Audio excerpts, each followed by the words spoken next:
Les Jupiters chauds ne devraient pas exister. Des géantes gazeuses qui se collent à leurs étoiles plus près que Mercure, c'est comme trouver un bonhomme de neige en train de bronzer au Sahara. Ça ne devrait tout simplement pas arriver. Et si tout ce qu'on pensait savoir sur la formation des planètes était faux? Et si ces brasiers lointains réécrivirent l'histoire même de notre propre système solaire? Ce soir, on plonge au cœur d'une découverte qui a bouleversé les attentes. Une découverte qui remet en question notre compréhension des mondes au-delà du nôtre. Imaginez, on est en 1995, le grunge est encore à la mode, Internet fait des bruits bizarres de modem, et les astronomes sont sur le point de perdre la boule. Pourquoi? Parce qu'ils viennent de découvrir 51 Pégasi b. Une planète d'environ la moitié de la masse de Jupiter, en orbite ridiculement près de son étoile. Tellement près que son année dure environ 4 jours. C'est plus près que Mercure, ce qui signifie qu'elle est carrément grillée à plus de 1000 degrés Celsius. Forcément, les scientifiques ont paniqué. D'après tout ce qu'on savait sur la formation des planètes, les géantes gazeuses comme Jupiter devraient être loin dans le froid, là où elles peuvent accumuler du gaz et devenir énormes. Et pourtant, il y avait 51 Pégasi b, qui changeaient la donne et forçaient les astronomes à tout reconsidérer.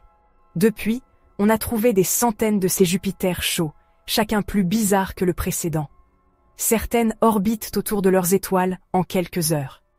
Certaines ont des trajectoires tellement excentriques qu'on dirait qu'elles se sont prises une raclée cosmique. D'autres ont un ciel rempli de métaux, ce qui en fait les rockstars bling-bling du monde des exoplanètes. Alors, comment sont-elles arrivées si près? Eh bien, la meilleure hypothèse est qu'elles sont nées plus loin, mais ont été projetées vers l'intérieur par la gravitation, soit en interagissant avec le disque de gaz de leur étoile parente, soit en étant poussées par une autre planète. Certaines d'entre elles ont même été bloquées sur des orbites serrées à cause des forces de marée, comme des prisonniers cosmiques coincés dans une cellule en feu. Et comme si être une boule de gaz géante qui grille en plein jour éternel ne suffisait pas, certains Jupiters chauds sont littéralement en train de s'évaporer, perdant leur atmosphère dans l'espace comme des planètes qui deviennent chauves. Mais voici le truc cool. En étudiant ces mondes extrêmes, on perfectionne les outils qu'on utilisera un jour pour analyser des planètes plus semblables à la Terre. Grâce à des télescopes comme Hubble, Spitzer et le télescope spatial James Webb, JWST, on peut maintenant jeter un coup d'œil dans leurs atmosphères, trouver de la vapeur d'eau, du monoxyde de carbone, du sodium, et même des vapeurs métalliques comme le fer et le titane. Une planète, Kelt 9b, est tellement chaude que son atmosphère contient du fer gazeux, ce qui signifie que s'il pleuvait là-bas, ce serait du métal en fusion. Et ce n'est qu'un début. Les futures missions comme Ariel de l'ESA et le télescope spatial Nancy Grace Roman de la NASA iront encore plus loin, en analysant des atmosphères entières d'exoplanètes et peut-être même en prenant des images directes de ces géantes brûlantes. Mais ce qui est vraiment excitant, c'est l'idée qu'étudier les Jupiters chauds, c'est en gros s'entraîner à trouver des mondes habitables.